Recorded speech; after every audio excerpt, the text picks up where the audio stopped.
Hello friends, welcome back to my channel. Friends, जैसा कि आप देख ही सकते हैं कि थोड़े हेल्थ इशू की वजह से हम आपको वीडियोस प्रोवाइड नहीं करा पा रहे थे, बट अब आप हमारे चैनल से जुड़े रहे, हम आपको रेगुलरली वीडियोस देते रहेंगे। तो फ्रेंड्स, आज हम आपको बताने वाले हैं आपके इंग्लिश ग्रामर पोर्शन में ट्रांसफॉर्मेशन जो टॉपिक है। और इसके पहले फ्रेंड्स, अगर आप टेंसेस प्रिपेयर करना चाहते हैं, अगर आप नरेशन पढ़ना चाहते हैं और सिंथेसिस पढ़ना चाहते हैं, तो आप हमारे चैनल के प्लेलिस्ट में चले जाएं। यहाँ पे देखिए हर एक टॉपिक का अलग अलग प्लेलिस्ट बना हुआ है, जिसमें आपको सीरियल वाइज वीडियोस मिल जाएंगे और आप उससे अपना पूरा एक एक टॉपिक क्लियर कर सकते हैं। और इसमें ट्रांसफॉर्मेशन के जो वीडियोस हैं वो काफी ओल्ड हो चुके हैं, और इसलिए मैंने डिसाइड किया कि हम आपको ट्रांसफॉर्मेशन के न्यू वीडियोस प्रोवाइड करा देते हैं। तो देखिए, ट्रांसफॉर्मेशन जो टॉपिक है ये तो बड़ा ही लॉन्ग टॉपिक है, और अभी कुछ साल से अगर देखा जाए तो ट्रांसफॉर्मेशन से केवल 2 ही 3 टॉपिक से क्वेश्चंस पूछे जाते थे, जैसे डिग्री ऑफ कंपैरिजन हो गया, रिमूव टू हो गया और एक्टिव एंड पैसिव वॉइस। ये 3 ही टॉपिक से क्वेश्चंस पूछे जाते थे। लेकिन अब अगर देखा जाए तो ट्रांसफॉर्मेशन में जितने भी टॉपिक्स आपको पढ़ने होते हैं, उनमें से किसी भी टॉपिक से क्वेश्चन एग्जाम में आ सकता है। तो आपको पूरा का पूरा ट्रांसफॉर्मेशन वाला टॉपिक पढ़ना होगा। और वैसे इसमें बहुत सारे टॉपिक्स हैं, जैसे अगर देखा जाए तो पहला टॉपिक इसमें रिमूव टू है, और इसमें डिग्री ऑफ कंपैरिजन है, चेंज द डिग्री, और इसमें अफर्मेटिव से नेगेटिव में इंटरचेंज करना, असर्टिव से इंट्रोगेटिव में इंटरचेंज करना, असर्टिव से एक्सक्लेमेटरी में चेंज करना, या फिर different ways of expressing condition, different ways of expressing contrast, या फिर पार्ट्स ऑफ स्पीच में चेंजिंग करना। तो इस तरह से इसमें बहुत सारे रूल्स हो जाते हैं। तो फ्रेंड्स, अब हम आपको एक एक वीडियो में एक एक टॉपिक को क्लियर कराते चलेंगे। तो आज हमारा टॉपिक है ट्रांसफॉर्मेशन में रिमूव टू। आज हम आपको रिमूव टू बताने वाले हैं। तो सबसे पहले हम देख लेते हैं जो ट्रांसफॉर्मेशन वर्ड है इसका मतलब क्या है। ये जो ट्रांसफॉर्मेशन वर्ड है, इसमें अगर देखा जाए तो इसमें ट्रांस जो आया हुआ है, TRANS, ट्रांस का मतलब क्या होता है? परिवर्तित करना, बदलना। अगर किसी भी वर्ड के पहले ये प्रीफिक्स आया हुआ है ट्रांस, तो इसका मतलब होता है परिवर्तित करना, यानी कि बदलना। और यहाँ पे FORM, फॉर्म, फॉर्म का मतलब होता है रूप, फॉर्म का मतलब रूप होता है। तो ट्रांसफॉर्म का मतलब क्या हो गया? रूप बदलना। और यहाँ पे ATION, एक्शन, यहाँ पे जोड़ के इसको एक नाउन बनाया गया है। तो ट्रांसफॉर्मेशन क्या है? इसको हम हिंदी में कह सकते हैं रूपांतरण। यानी कि इसमें हम क्या करते हैं? सेंटेंस के रूप को बदल देते हैं, but without changing their meaning. उनका मीनिंग चेंज नहीं होना चाहिए। ये चीज आपको ध्यान रखना है कि इसमें सेंटेंस पूरी तरह से बदल जाए, लेकिन उसका जो सेंस है वो चेंज नहीं होना चाहिए। तो अगर देखा जाए कि ट्रांसफॉर्मेशन होता क्या है, तो आप बता सकते हैं कि changing the form of a sentence, changing the form of a sentence without changing its meaning is called transformation। तो अगर हमें बताना हो कि ट्रांसफॉर्मेशन होता क्या है, तो आप बता सकते हैं कि changing the form of a sentence without changing it's meaning is called transformation. और इसमें सबसे पहला टॉपिक हमारा है रिमूव टू। तो सबसे पहले हमें ये इसमें सीखना है रिमूव टू। और ये TOO वाला टू है, जिसका मतलब क्या होता है? इस TOO का मतलब होता है more than enough. More than enough यानी कि जरूरत से भी ज्यादा, बहुत ज्यादा। इस टू का मतलब होता है बहुत ज्यादा, जरूरत से भी ज्यादा, मोर देन एनफ। यानी कि फ्रेंड्स, अगर ये टू TOO इसका यूज हम किसी क्वालिटी के भी पहले कर देते हैं, तो वो भी एक डिसक्वालिटी हो जाता है। क्योंकि कहा जाता है ना कि excess of anything is bad. किसी भी चीज को की अगर अति हो जाए, या कोई भी चीज बहुत अधिक मात्रा में हो जाए, तो वो बुरा ही रहता है। फॉर एग्जाम्पल, मान लीजिए अगर आपको ये नूडल्स बहुत ज्यादा पसंद है, अगर आपको नूडल्स बहुत पसंद है, और अगर आपको ब्रेकफास्ट में भी और लंच में भी डिनर में भी डेली आपको केवल नूडल्स ही दिए जाए खाने के लिए, तो आप कितने दिन तक नूडल्स को खाएंगे? एक ऐसा टाइम आ जाएगा, आप 2 दिन 4 दिन खा सकते हैं। उसके बाद एक ऐसा टाइम आएगा जब आपको नूडल्स देख के ही आपको हो सकता है कि वोमिट होने लगे। तो यही कहा जाता है कि excess of anything is bad, कि कोई भी चीज अगर अधिक मात्रा में हो जाए तो वो बुरा होता है। तो अगर किसी क्वालिटी के भी पहले अगर हम TOO का यूज कर देते हैं, तो वो डिसक्वालिटी में कन्वर्ट हो जाता है। अब फॉर एग्जाम्पल, हम्बल होना तो अच्छी बात है, हम्बल होना अच्छी बात है। अगर कहना कि he is so humble, he is very humble, तो ये तो ठीक है कि वो बड़ा ही विनम्र है। लेकिन अगर कहा गया कि he is too humble, he is too humble, तो टू हम्बल, यहाँ पे जो हम्बल क्वालिटी थी ये डिसक्वालिटी में चेंज हो गया। यानी कि इतना भी हम्बल नहीं होना चाहिए, इतना भी विनम्र नहीं होना चाहिए, कोई भी 2 थप्पड़ मार के चला जाए।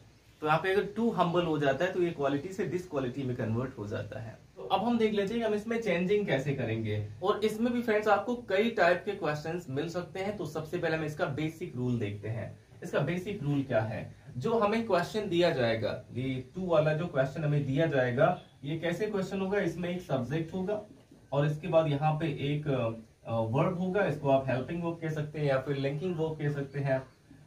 हेल्पिंग वर्ब या फिर लिंकिंग वर्ब आ सकता है। और इसके बाद यहाँ पे TOO इस टू का यूज किया गया होगा। और इसके बाद देखिए यहाँ पे एक एडजेक्टिव आया होगा, टू के बाद एक एडजेक्टिव आया होगा। और एडजेक्टिव के बाद यहाँ पे इंफिनिटिव का यूज हुआ रहेगा। इंफिनिटिव का मतलब क्या है? 2 + V1। इस एडजेक्टिव के बाद एक इंफिनिटिव आया होगा। तो इस तरह से क्वेश्चन आपको दिया जाएगा। और आप इसको चेंज कैसे करेंगे? चेंज आपको कैसे करना है? सबसे पहले आपको सब्जेक्ट लिख देना है, जो सब्जेक्ट दिया गया है। और उसके बाद जो हेल्पिंग वर्ब या फिर लिंकिंग वर्ब है उसको लिखेंगे। और फिर जहां पे TOO वाला टू है, इसके जगह पे आपको सो का यूज कर देना है। और सो के बाद ये एडजेक्टिव लिखा जाएगा। और एडजेक्टिव के बाद आपको दैट का यूज करना है। एडजेक्टिव के बाद दैट का यूज करना है। और दैट के बाद ये जो इंफिनिटी वाला पोर्शन है 2 + V1, इसके लिए क्या करना है? दैट के बाद आपको फिर से वही पहला सब्जेक्ट ला के रखना है। दैट के बाद आपको फिर से वही पहला सब्जेक्ट ला के रख देना है। और इसके बाद आपको कैन नॉट या फिर कुड नॉट का यूज करना है। अब यहाँ पे आपको कैन नॉट या फिर कुड नॉट का यूज करना है। जनरली इसी का यूज किया जाता है, कैन नॉट या फिर कुड नॉट। और इसके बाद आपको नॉट के बाद V1 का यूज करना है, जो इंफिनिटिव यानी टू के बाद जो वर्ब आया हुआ ये वाला वर्ब लिख देना है। और अगर इसमें कोई ऑब्जेक्ट या अदर वर्ड है तो उसको भी लिख सकते हैं। तो ये बेसिक फॉर्मूला है इसमें चेंजिंग करने का, जिसमें TOO वाला टू भी रहेगा और इंफिनिटी वाला भी टू रहेगा। तो ऐसे सेंटेंसेस को आप इस फॉर्मूले से चेंज कर सकते हैं। अब इसका हम एग्जांपल देख लेते हैं। जैसे He is too poor to buy this costly book। अब यहाँ पे कहने का मतलब है कि वो इतना ज्यादा गरीब है कि वो इस कॉस्टली बुक को, इस महंगी किताब को नहीं खरीद सकता है। तो अब इसमें से आपको इस टू को हटाना है, TOO वाले टू को हटाना है। लेकिन जब आप इसको हटाएंगे तो ये जो इंफिनिटी वाला टू है ये भी हट जाता है। अब देखते हैं हम कैसे इस फॉर्मूले के अनुसार इसको चेंज कर सकते हैं।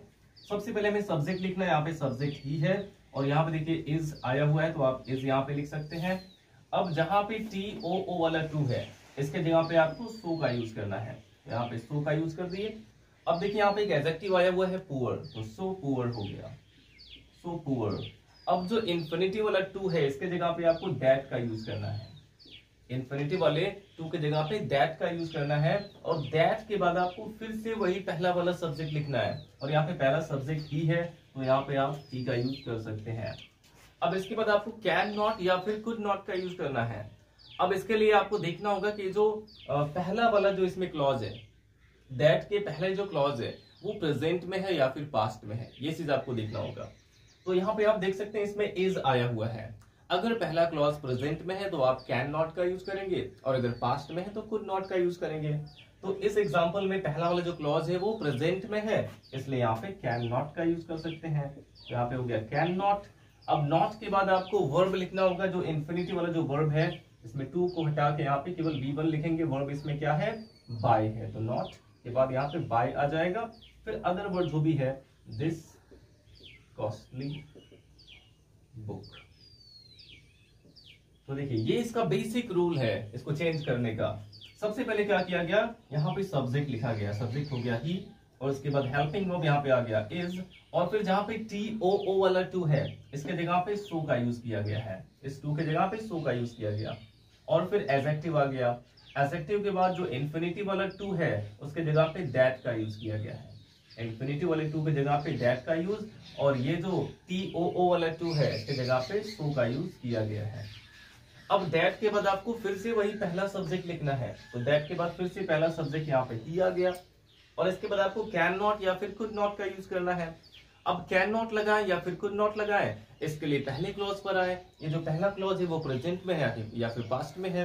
तो यहाँ पे पहला वाला जो क्लॉज है वो प्रेजेंट में है, इसलिए इसमें कैन नॉट का यूज किया गया। अब नॉट के बाद आपको जो इंफिनिटी के बाद जो यहाँ पे वर्ब आया हुआ है, इंफिनिटी वाला जो वर्ब है उसको लिखेंगे, टू को हटा के यहाँ पे बाय हो गया। और बाय के बाद जो भी अदर वर्ड या फिर ऑब्जेक्ट आया है उसको लिख देंगे। तो आई होप ये जो इसका बेसिक रूल था ये आपको समझ में आ गया होगा बिल्कुल क्लियरली। लेकिन अभी हम इसके कुछ और भी एग्जांपल्स देख लेते हैं, क्योंकि जितना अधिक आप एग्जांपल्स देखेंगे और उसको सॉल्व करेंगे उतने ही अच्छे से आपके माइंड में ये बैठ जाएगा। तो अगर आप चाहें तो इसका स्क्रीनशॉट ले लीजिए। तो देखते हैं फ्रेंड्स, हमारा नेक्स्ट एग्जांपल यहाँ पे है, I am too busy to attend the party. अब यहाँ पे कहने का मतलब है कि मैं इतना बिजी हूं कि पार्टी को अटेंड नहीं कर सकता हूँ। तो देखिए सबसे पहले आपको यहाँ पे सब्जेक्ट लिखना होगा। सब्जेक्ट हो गया आई और एम यहाँ पे आया हुआ है तो आप एम ही लिख सकते हैं। अब टी ओ ओ वाले टू की जगह पे आपको सो का यूज करना है। फिर एडजेक्टिव यहाँ पे आ गया बिजी, तो सो के बाद यहाँ पे आप बिजी लिखेंगे, तो आई एम सो बिजी।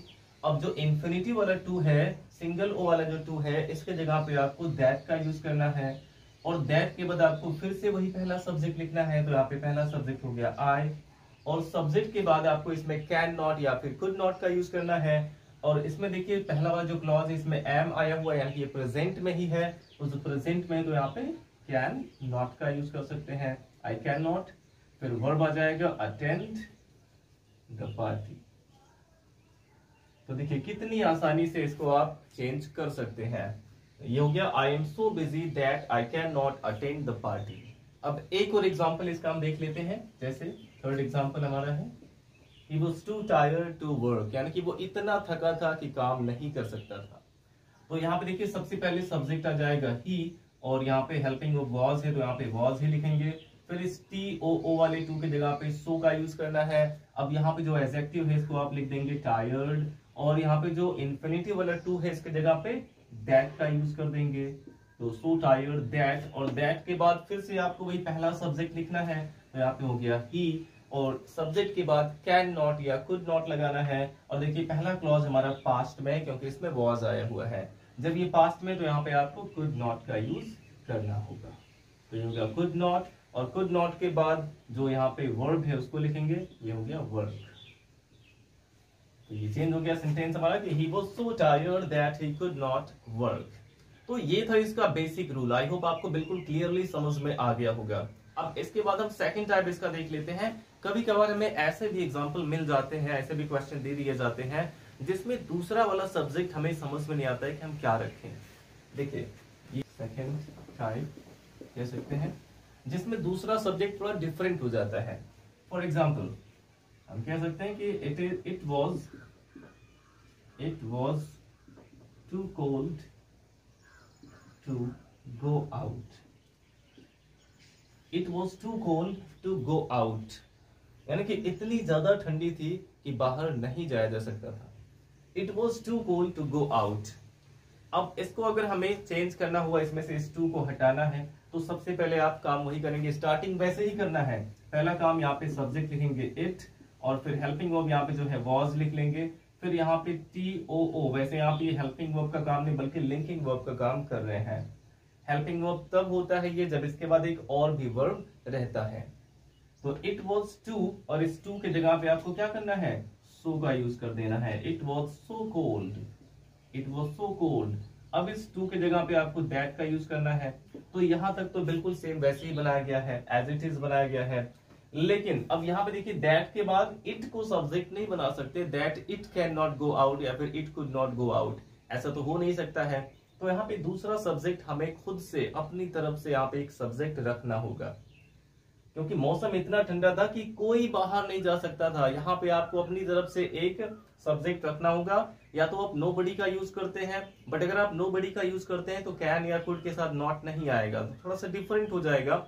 इससे बेटर है कि जब यहाँ पे आपको कोई भी सब्जेक्ट समझ में ना आए तो यहाँ पे आप वन को सब्जेक्ट बना लेंगे। यहाँ पे आप वन को सब्जेक्ट बनाएंगे और इसके बाद आपको कैन नॉट या फिर कुड नॉट का यूज करना है। अब देखिए जो पहला वाला इसमें क्लॉज है वो पास्ट में है, इसलिए वन के बाद कुड नॉट आ जाएगा, one could not go out. तो बाकी सारी रूल्स बिल्कुल सेम वैसे ही है, केवल आपको दूसरा सब्जेक्ट जो है वहां पे वन का यूज कर देना है।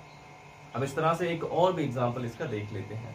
देखिए जैसे नेक्स्ट एग्जांपल हमारा है कि the tea is too hot to drink, यानी कि चाय बहुत अधिक गर्म है। वैसे तो चाय गर्म होती ही है, बट टू हॉट यहाँ पे आया हुआ है, यानी कि जरूरत से ज्यादा गर्म है, बहुत ज्यादा गर्म है। टू ड्रिंक यानी पीने के लिए। तो इसका मतलब है कि चाय इतनी गर्म है कि कोई भी इसे पी नहीं सकता है। इस तरह से आपको बनाना होगा। सबसे पहले यहाँ पे सब्जेक्ट आ जाएगा द टी, और यहाँ पे जो लिंकिंग वर्ब है इज है, यहाँ पे इज का यूज कर देंगे, द टी इज। अब इस टू के जगह पे आपको सो का यूज करना है, फिर यहाँ पे एडजेक्टिव आएगा हॉट, और फिर दूसरे इंफिनिटिव वाली टू की जगह पे दैट का यूज कर देना है। यहाँ तक तो आप बिल्कुल वैसे ही करेंगे। अब इसके बाद देखिए यहाँ पे भी हम टी को सब्जेक्ट नहीं बना सकते कि that T can not drink या फिर टी कुड नॉट ड्रिंक, ऐसा नहीं कर सकते हैं। तो यहाँ पे आपको अपनी तरफ से सब्जेक्ट का यूज कर देना है, वन का यूज कर देना है। और देखिए वन के बाद यहाँ पे जो पहला क्लॉज है प्रेजेंट में है, इसलिए यहाँ पे कैन नॉट हो जाएगा, वन कैन नॉट ड्रिंक। और ड्रिंक के बाद यहाँ पे आप चाय के लिए एक प्रोनाउन यूज कर सकते हैं इट, कि कोई भी व्यक्ति इसे पी नहीं सकता है, तो one can not drink it, यहाँ पे इट का भी यूज कर देंगे। ये हो गया the tea is so hot that one can not drink it. तो ये इसका सेकंड टाइप था, जो कि कभी कभी हमें अपनी तरफ से दूसरा सब्जेक्ट रखना पड़ता है। तो आपको सेंटेंस देख के पता चल जाएगा कि यहाँ पे आप इस पहले वाले सब्जेक्ट को दूसरा सब्जेक्ट नहीं बना सकते हैं। जैसे इट कैन नॉट या it could not go out ऐसा लिखा नहीं जा सकता था, इसलिए यहाँ पे एक सब्जेक्ट वन को रखा गया है। ऐसे यहाँ पे T can not drink it, ऐसा भी नहीं कर सकते कि चाय उसे नहीं पी सकती, चाय तो पिएगी नहीं बल्कि उससे पिया जाता है। तो यहाँ पे आपको दूसरा सब्जेक्ट खुद से रखना होगा, और आप क्या रखेंगे, वन का यूज करेंगे दूसरे सब्जेक्ट की जगह पे। तो आई होप ये भी क्लियर हो गया होगा। अब इसके बाद इसका हम थर्ड टाइप देख लेते हैं। तो फ्रेंड्स इसका जो थर्ड टाइप है, थर्ड टाइप जो इसका है, इसमें ऐसे क्वेश्चन आपको दिए जा सकते हैं जिसमें आप कैन नॉट या फिर कुड नॉट का यूज नहीं कर सकते हैं। जी हाँ फ्रेंड्स, यहाँ पे आपको कुछ ऐसे भी क्वेश्चंस मिल सकते हैं जिसमें आप कैन नॉट या फिर कुड नॉट का यूज नहीं कर सकते हैं। उसके जगह पे आपको will not, do not, does not या फिर वुड नॉट का यूज करना होता है। तो देखिए ऐसे भी एग्जाम्पल हम देख लेते हैं, क्योंकि आपको पता है कि कैन या कुड नॉट का यूज आप कब करेंगे, जब कोई पर्सन किसी काम को करने में असमर्थ रहता है, अनेबल रहता है, तो वहां पे आप कैन नॉट या फिर कुड नॉट का यूज कर सकते हैं। अगर किसी के पास वो एबिलिटी ही ना हो कोई काम करने की, तो एबिलिटी या फिर डिसएबिलिटी के लिए कैन या कुड का यूज किया जाता है। लेकिन कुछ ऐसे भी सेंटेंसेस मिलेंगे जिसमें उसके पास एबिलिटी होते हुए भी वो उस काम को नहीं करता है, तो वहां पे आप कैन नॉट या कुड नॉट का यूज नहीं कर सकते हैं। फॉर एग्जाम्पल यहाँ पे पहला सेंटेंस देखिए, इसमें जैसे है कि he is too shy to talk to her. He is too shy to talk to her. यानी कि वो बहुत अधिक शर्मीला है, वो उससे बात ही नहीं करेगा, वो इतना ज्यादा शर्मीला है। तो he is too shy, वो बहुत अधिक शर्मीला है, जरूरत से भी ज्यादा शर्मीला है, to talk to her, कि वो उससे बात ही नहीं करेगा। तो यहाँ पे देखिए कैसे इसको आप चेंज कर सकते हैं। सबसे पहले तो आप जो आपको रूल बताया गया बेसिक रूल, उसी से आप स्टार्टिंग करेंगे। पहले यहाँ पे सब्जेक्ट आएगा ही, और फिर जो यहाँ पे वर्ब है आप लिख देंगे इज, और इस टू के जगह पे आपको सो का यूज करना है। फिर एडजेक्टिव यहाँ पे आ जाएगा शाई, ही इज सो शाई, और इसके बाद जो इन्फिनिटिव वाला टू है इसकी जगह पे आपको दैट का यूज करना है, और दैट के बाद आपको फिर से वही पहला सब्जेक्ट लिखना है, यहाँ पे हो गया ही, और इसके बाद आपको कैन नॉट या कुड नॉट का यूज करना होता था, लेकिन यहाँ पे आप कैन नॉट या कुड नॉट नहीं लगा सकते हैं, क्योंकि फ्रेंड्स वो बोल सकता है, वो बात कर सकता है, उसके पास बात करने की एबिलिटी है, लेकिन वो शर्म की वजह से बात करेगा नहीं। यानी कि ऐसा नहीं कि वो गूंगा है, वो बात कर सकता है, लेकिन वो इतना शर्मीला है कि बात नहीं करेगा। और लोगों से बात कर सकता है बट उससे बात नहीं करेगा, क्योंकि वो उसे बहुत शर्म आ रही है। तो यहाँ पे देखिए आप कैन नॉट या फिर कुड नॉट का यूज नहीं कर सकते हैं। यहाँ पे आप या तो डज नॉट या फिर विल नॉट का यूज कर सकते हैं प्रेजेंट में रहने पर, और पास्ट में रहने पर डिड नॉट या फिर वुड नॉट का यूज कर सकते हैं ऐसे सेंटेंसेस में। तो हो गया दैट ही डज नॉट, या फिर यहाँ पे आप विल नॉट का यूज कर सकते हैं। आप एक ही याद रखिए तो आपको कोई प्रॉब्लम नहीं होगी। प्रेजेंट में है तो विल नॉट, और पास्ट में तो वुड नॉट का यूज आप कर सकते हैं। तो ये प्रेजेंट में है तो यहाँ पे हम विल नॉट का यूज कर लेते हैं, that he will not talk to her. तो ये चेंज हो गया, he is so shy that he will not talk to her। और एग्जाम्पल इसका देख लेते हैं, जैसे आपको इसका डिफरेंस समझना होगा कि यहाँ पे आप कैन नॉट या कुड नॉट का यूज नहीं कर सकते हैं, और इसके लिए आप ये अगला एग्जाम्पल देख लीजिए, जैसे she is too proud to listen to you. She is too proud to listen to you. यानी कि वो बहुत ज्यादा घमंडी है, वो तुम्हारी बात ही नहीं सुनेगी। वो इतनी घमंडी है कि तुम्हारी बात ही नहीं सुनेगी। तो घमंड के मारे, ऐसा नहीं है कि वो बहरी है, वो सुन नहीं सकती है, लेकिन वो घमंड के मारे तुम्हारी बात को सुनेगी नहीं। ये इसका मीनिंग है। तो यहाँ पे हम क्या करेंगे, सबसे पहले सब्जेक्ट आ जाएगा शी, और इसके बाद वर्ब लिखेंगे इज। अब इस TOO की जगह पे आ जाएगा सो, फिर एडजेक्टिव यहाँ पे लिखेंगे प्राउड, और एडजेक्टिव के बाद जो इन्फिनिटिव वाला टू है इसकी जगह पे दैट आ जाएगा, और दैट के बाद आपको पहला सब्जेक्ट फिर से लिखना होगा, यहाँ पे शी हो गया। अब यहाँ पे आप कैन नॉट या कुड नॉट का यूज नहीं कर सकते हैं। यहाँ पे आप कैन या कुड नॉट का यूज नहीं कर सकते हैं, क्योंकि ऐसा नहीं है कि वो सुन नहीं सकती है, वो सुन सकती है, वो बहरी नहीं है, सुन सकती है, लेकिन घमंड के मारे सुनेगी नहीं। तो इसलिए यहाँ पे आप विल नॉट का यूज कर सकते हैं, क्योंकि देखिए यहाँ भी जो पहला क्लॉज है वो प्रेजेंट में है। अगर ये पास्ट में होता तो वहां पे आप वुड नॉट का यूज कर सकते थे। तो that she will not listen to you, listen to you. तो ये इसका थर्ड टाइप है फ्रेंड। जब भी ऐसा हो कि कोई व्यक्ति एबल होते हुए भी उसके पास वो एबिलिटी हो वो काम करने की, लेकिन फिर भी वो नहीं कर रहा है, तो वहां पे आप कैन नॉट कुड नॉट के जगह पे विल नॉट या वुड नॉट का यूज कर सकते हैं। आई होप ये भी क्लियर हो गया होगा। अब इसके बाद हम इसका फोर्थ टाइप देख लेते हैं। अब देखिए फ्रेंड्स, इसका फोर्थ टाइप क्या है। कभी कभी क्या होता है, जो इन्फिनिटी वाला पोर्शन है, जो 2+V1 इन्फिनिटी वाला जो पोर्शन है, वो पैसिव वॉइस में भी मिल सकता है। तो अगर वो पैसिव वॉइस का होता है तो आप उसको कैसे चेंज करेंगे, ये देख लेते हैं। एग्जाम्पल हमारा है कि this house is too costly to be purchased, यानी कि ये जो हाउस है बहुत ज्यादा कॉस्टली है, बहुत महंगा है।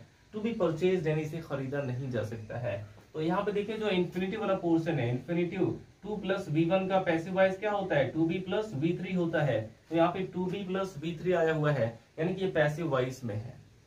और जब ये इन्फिनिटी वाला पोर्शन पैसिव वॉइस में होगा, तो जो हम कैन नॉट या कुड नॉट वाला क्लॉज लिख रहे हैं उसको भी पैसिव वॉइस में ही लिखेंगे। तो देखते हैं कैसे। सबसे पहले आपको स्टार्टिंग सेम वैसे ही करना है। पहले आप सब्जेक्ट लिखेंगे, ये हो गया दिस हाउस, और इसके बाद वर्ब आ गया इज, और इस टू के जगह पे आ गया सो, और इसके बाद एडजेक्टिव लिखेंगे कॉस्टली। अब इसके बाद देखिए यहाँ पे जो इन्फिनिटिव वाला टू है इसके जगह पे आपको दैट का यूज करना है। अब इसके बाद देखिए दैट के बाद आपको फिर से वही पहला सब्जेक्ट लिखना है। पहला सब्जेक्ट यहाँ पे दिस हाउस है। अब दिस हाउस एक नाउन है, तो फिर से यहाँ पे दिस हाउस नहीं लिखेंगे, इसके जगह पे आपको एक प्रोनाउन का यूज कर देना है। तो हाउस के लिए कौन सा प्रोनाउन आ सकता है, वो नॉन लिविंग है, तो उसके लिए इट का यूज कर सकते हैं। यहाँ पे आप इट का यूज कर दीजिए। This house is so costly that it, और इसके बाद जो कैन नॉट या कुड नॉट वाला क्लॉज है इसको भी आपको पैसिव वॉइस में लिखना होगा। तो कैन नॉट या कुड नॉट का पैसिव वॉइस क्या होगा, ये जो मॉडल वर्ब्स होते हैं कैन कुड, ये सब मॉडल वर्ब्स है। मॉडल वर्ब्स के पैसिव वॉइस में क्या करते हैं, उसमें भी आप उसी मॉडल वर्ब के साथ B+V3 का यूज कर देते हैं। यानी कि अगर टू के बाद B+V3 आया तो कैन या कुड के बाद भी B+V3 का यूज आपको करना है। तो अब क्या हो जाएगा, दैट इट। अब देखिए यहाँ पे इज है पहले क्लॉज में, तो यहाँ पे कैन का यूज करना है। तो कैन नॉट यहाँ पे आप लिख दिए, और नॉट के बाद आपको B+ वर्ब की थर्ड फॉर्म का यूज करना है। तो नॉट के बाद यहाँ पे B आ गया, और थर्ड फॉर्म यहाँ पे हो गया परचेज, जो कि क्वेश्चन में आपको ऐसे दिया ही रहेगा, B+V3 आया रहेगा टू के बाद। तो हो गया this house is so costly that it can not be purchased. तो अगर इन्फिनिटिव पैसिव में है तो कैन या कुड वाला जो क्लॉज है वो भी पैसिव वॉइस में लिखेंगे। अब इसका एक और एग्जांपल देख लेते हैं। ये हमारा एग्जांपल है कि that question was too hard to be solved. वो क्वेश्चन इतना हार्ड था कि उसे हल नहीं किया जा सकता था। तो सबसे पहले यहाँ पे आप सब्जेक्ट लिख देंगे दैट क्वेश्चन, ये हो गया हमारा सब्जेक्ट। फिर यहाँ पे वर्ब आ गया वाज। अब इस TOO वाले टू के जगह पे सो का यूज करना है। फिर एडजेक्टिव यहाँ पे आ गया हार्ड। इन्फिनिटिव वाली टू के जगह पे दैट का यूज करना है, और दैट के बाद फिर से आपको पहला सब्जेक्ट लिखना है जो कि दैट क्वेश्चन है। तो इसके जगह पे भी क्वेश्चन के जगह पे आप प्रोनाउन इट का यूज कर सकते हैं।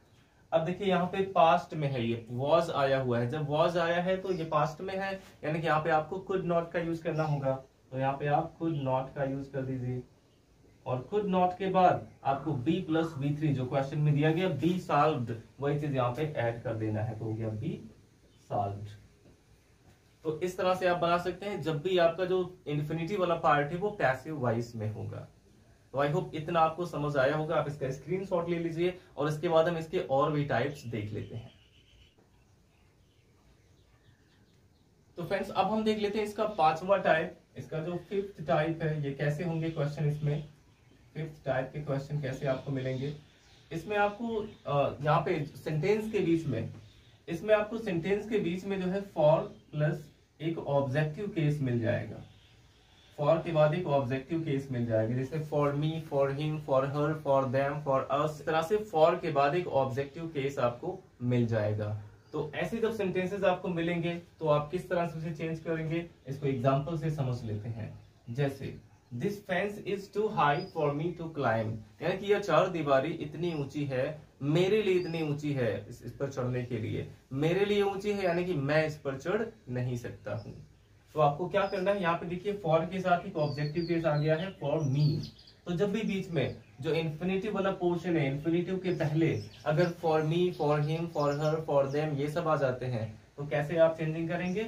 स्टार्टिंग आपको वैसे ही करना है। सबसे पहले सब्जेक्ट आ गया यहाँ पे दिस फेंस, फिर वर्ब लिखेंगे इज। अब इस TOO की जगह पे आपको सो का यूज करना है। फिर एडजेक्टिव यहाँ पे आ गया हाई, सो हाई। अब यहाँ पे जहां फॉर है, फॉर के जगह पे ही आपको दैट का यूज कर देना है। और दैट के बाद ये जो फॉर के बाद ऑब्जेक्टिव केस आया हुआ है इसका आपको सब्जेक्टिव केस लिखना होगा। जो भी यहाँ पे ऑब्जेक्टिव केस है सेकेंड सब्जेक्ट आपको उससे बनाना है, उसका सब्जेक्टिव केस लिखकर। यानी कि मी है तो उसका सब्जेक्टिव केस आई हो जाएगा, अगर हिम है तो सब्जेक्टिव केस ही हो जाएगा, हर है तो सब्जेक्टिव केस शी हो जाएगा। तो आपको केस तो पता ही होगा। जो भी यहाँ पे ऑब्जेक्टिव केस रहेगा इसका हम यहाँ पे सब्जेक्टिव केस लिख देंगे। तो यहाँ पे मी का सब्जेक्टिव केस आई हो गया, तो दैट आई। अब यहाँ पे पहले वाले सब्जेक्ट को ही दूसरा सब्जेक्ट नहीं रखा गया है, बल्कि यहाँ फॉर के बाद जो ऑब्जेक्टिव केस आया उसका सब्जेक्टिव केस लिख के यहाँ पे सब्जेक्ट बनाया गया है। अब इसके बाद सिंपली आपको वही कैन नॉट या कुड नॉट का यूज करना है। अब ये प्रेजेंट में है तो हो जाएगा कैन नॉट। फिर वर्ब आ जाएगा क्लाइंब, और फिर यहाँ पे आपको फेंस के लिए एक प्रोनाउन का यूज कर देना है इट। यहाँ पे आप लगा सकते हैं this fence is so high that I can not climb it. इस तरह से आपको चेंज करना है जब भी फॉर के बाद एक ऑब्जेक्टिव केस आएगा। और एक एग्जांपल देख लेते हैं इसके। जैसे the question was too difficult for her to solve. तो यहाँ पे देखिए फॉर के बाद जो इन्फिनिटी वाला पोर्शन, इसके पहले फॉर के साथ एक ऑब्जेक्टिव केस आ गया है। तो आप स्टार्टिंग तो वैसे ही करेंगे। सबसे पहले यहाँ पे सब्जेक्ट आ गया द क्वेश्चन, पहले सब्जेक्ट लिख दिए द क्वेश्चन। फिर वर्ब आ गया यहाँ पे वॉज, इस टू के जगह यहाँ पे सो का यूज करना है। फिर एडजेक्टिव आ जाएगा यहाँ पे difficult, the question was so difficult. और फॉर के जगह पे आपको दैट का यूज करना है। दैट के बाद जो ऑब्जेक्टिव केस आया है फॉर के बाद वाला उसका सब्जेक्टिव केस लिखेंगे। इसमें हर है तो हर का सब्जेक्टिव केस शी हो जाता है, तो यहाँ पे शी को आप दूसरा सब्जेक्ट बनाएंगे। और फिर इसमें कैन नॉट या कुड नॉट आना चाहिए। तो पहला क्लॉज देखिए पास्ट में है तो यहाँ पे कुड नॉट का यूज कर सकते हैं, ये हो गया कुड नॉट। और इसके बाद वर्ब इसमें क्या है, साल्व है, तो यहाँ पे आप साल्व लिख देंगे। और इसमें क्वेश्चन के लिए भी एक प्रोनाउन का यूज कर देंगे इट। तो हो गया the question was so difficult that she could not solve it. इस तरह से आप इसको चेंज कर सकते हैं।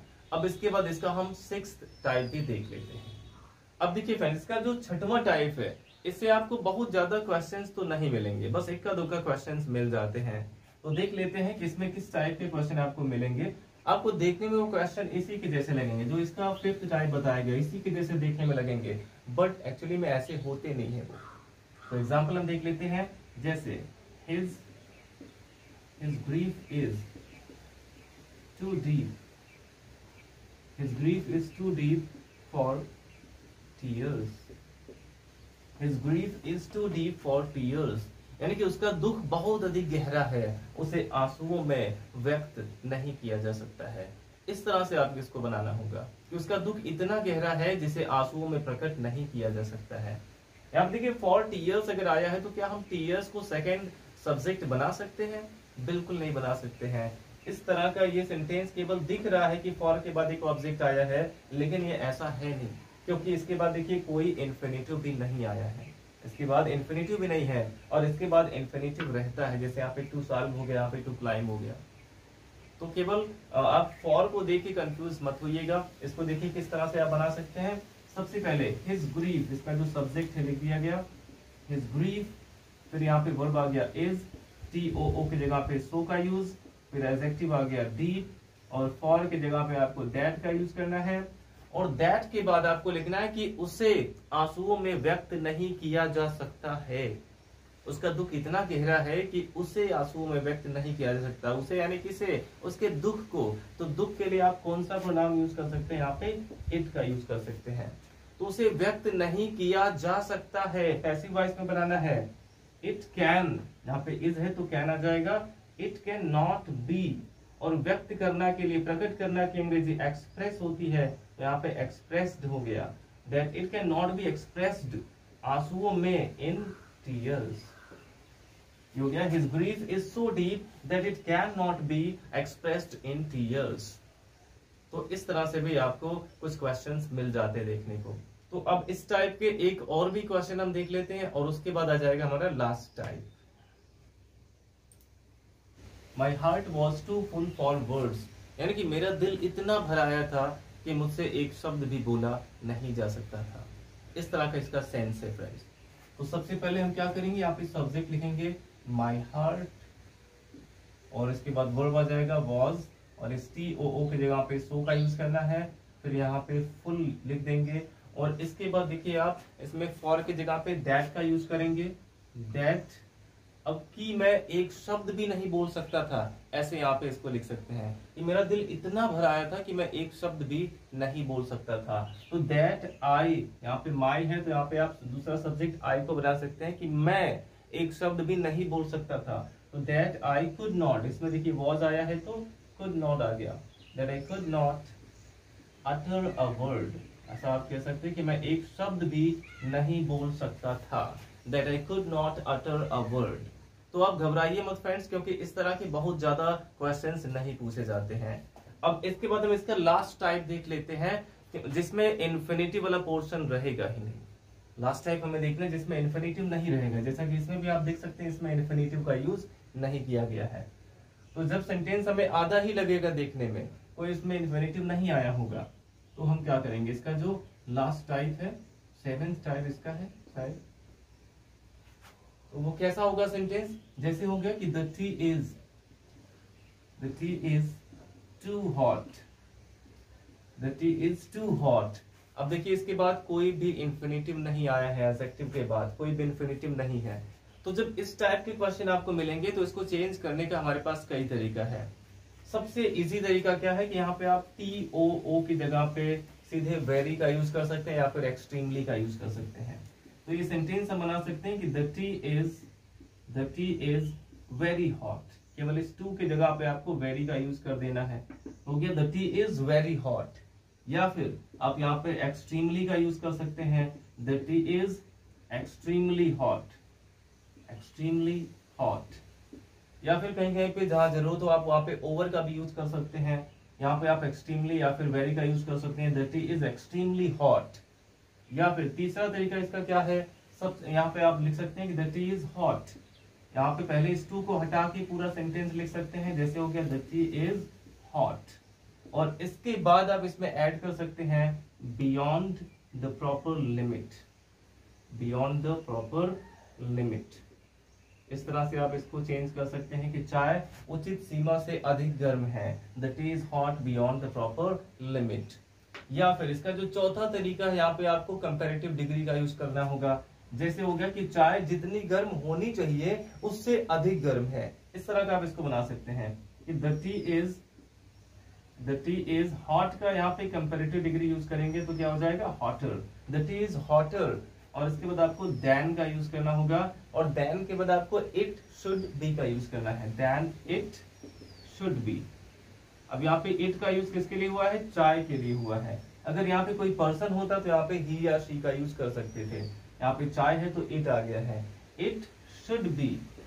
इट के बाद यहाँ पे आपको शुड बी का यूज कर देना है, हो गया the tea is hotter than it should B, यानी कि चाय जितनी गर्म होनी चाहिए उससे अधिक गर्म है।